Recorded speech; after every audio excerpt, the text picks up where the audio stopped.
गदर 2 के पास चांस था biggest Hindi movie of all time in India बनने का, बीटिंग पठान। यस, पठान का जो 543 नेट कलेक्शन है उसको पीछे छोड़ सकता था, बट इट वॉज अनलकी। किस्मत क्यों खराब थी इसकी बात करेंगे, लेकिन उससे पहले देख लेते हैं कि कैसे पॉसिबल हुआ ये HOLD होल्ड। पहले दिन की ओपनिंग बात करें नेट कलेक्शन तो इसका 40 करोड़ पठान के 57 करोड़ से पीछे रह गया। ओपनिंग वीकेंड में गदर 2 का मात्र 135 करोड़ पठान के 280 से काफी पीछे है। वो इसलिए क्योंकि पठान के पास 5 दिन थे और गदर 2 के पास 3। थोड़ा बहुत लेवल प्लेइंग फील्ड की बात करें तो पहले 7 दिन का कलेक्शन ले लेते हैं। गदर का 284 और पठान का 330 करोड़। यहाँ तक दोनों के बीच में काफी डिफरेंस है, बट धीरे धीरे करके गदर 2 ने गैप क्लोज किया। आज के दिन हालत ऐसी है कि पठान का 4th संडे 4 करोड़ का था और गदर का ही 4th संडे ऑलमोस्ट 8 करोड़। इससे क्या हुआ? इससे ऐसा हुआ ना, एक रिकॉर्ड जो शायद किसी ने सपने में भी नहीं सोचा था रिलीज से पहले। गदर 2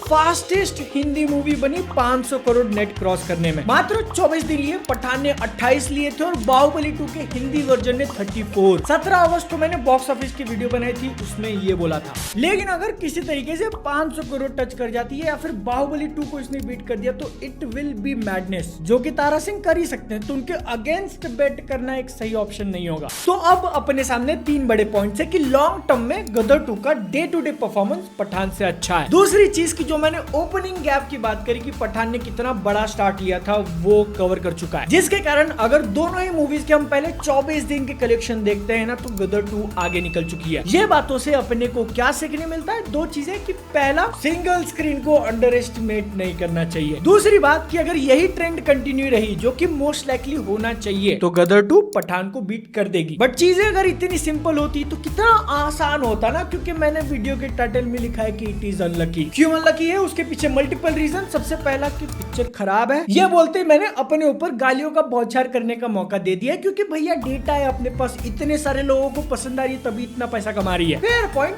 आई अग्री। लेकिन देखो पैसा कितना भी कमाए, मैं इसके बॉक्स ऑफिस नंबर्स की कितनी भी तारीफ करूं, बट मूवी मुझे उतनी अच्छी नहीं लगी थी। अगर हम लोग इसमें से सनी देओल को बाहर निकाल देते हैं तो बाकी बची हुई पिक्चर इनके ही लीग में आती है। मेरे लिए, मैं अपने पर्सनल ओपिनियन की बात करूं तो तुमको कैसे लगी थी वो कमेंट्स में बताना। जिन टारगेट ऑडियंस के लिए इसको बनाया था उनको पसंद आ गई, बट अगर अच्छी होती तो और ज्यादा ऑडियंस मिलती। दूसरी अनलकी चीज कि इसका क्लैश हुआ था ओ माय गॉड 2 के साथ। आई नो कि दोनों ही मूवीज की ऑडियंस काफी अलग है, लेकिन अगर अक्षय कुमार पंकज त्रिपाठी की पिक्चर से क्लैश नहीं होता तो गदर को और ज्यादा स्क्रीन्स मिलते और इसका कलेक्शन डेफिनेटली ज्यादा होता। OMG 2 जो ऑलमोस्ट 150 करोड़ टच करने वाली है, उसको थोड़ा तो यहाँ पे बेनिफिट मिलता है। ये अकेले ही नहीं बल्कि इस बीच में ड्रीम गर्ल 2 आई जो कि 90 क्रॉस करने वाली है। लेकिन तुम सोच के देखो कि ये कंपटीशन वाला फैक्टर होने के बाद भी it was almost ready to be number 1 और उसको फ्यूचर में डेफिनेटली बन जाना चाहिए था। But the only thing standing between Gadar 2 and Pathaan is Shah Rukh Khan. थोड़ा बहुत फनी सिचुएशन हो गया ना कि नंबर 1 की पिक्चर डिफेंड करने के लिए कौन आ रहा है? एक्टर की ही दूसरी पिक्चर। और ये कैसे होगा? 2 दिन में रिलीज होने वाली है। थर्सडे को जब आएगी तो मेजॉरिटी स्क्रीन उसके पास चली जाएंगी। इसका नुकसान गदर 2 को 2 तरीके से होगा कि स्क्रीन कम हो जाएंगी और लोगों का अटेंशन भी। इकलौती होप गदर 2 के लिए ऐसी है ना कि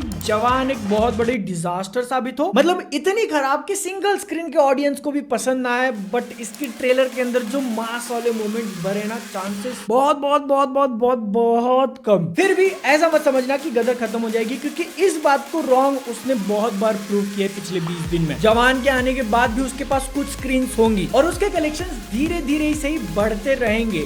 अब यहाँ पे सबसे बड़ी अनलकी चीज तुम सोच के देखो, जवान 2 जून को रिलीज होने वाली थी। किस्मत का खेल देख रहे हो, अगर जवान 2 जून को ही रिलीज हो गई होती तो आज के टाइम पे गदर 2 को रोकने के लिए शायद कोई नहीं होता। सालार पोस्टपोन हो गई तो पूरा का पूरा सितंबर खाली। एक पॉइंट टू बी नोटेड जरूर है कि अगर डिले नहीं होती तो जवान के कलेक्शंस आज अपने सामने होते और शायद वो नंबर 1 पे होती। लेकिन ये तो एक्स्ट्रा स्पेकुलेशन वाली बात हो गई जिसका आंसर अपने को कभी नहीं मिलेगा, क्योंकि जून के सर्कमस्टांसेस और सितंबर के अलग अलग हैं। जवान कितनी जाएगी ये तो टाइम ही बताएगा, बट एक चीज डेफिनेटली कंफर्म्ड है कि गदर 2 काफी ज्यादा अनलकी।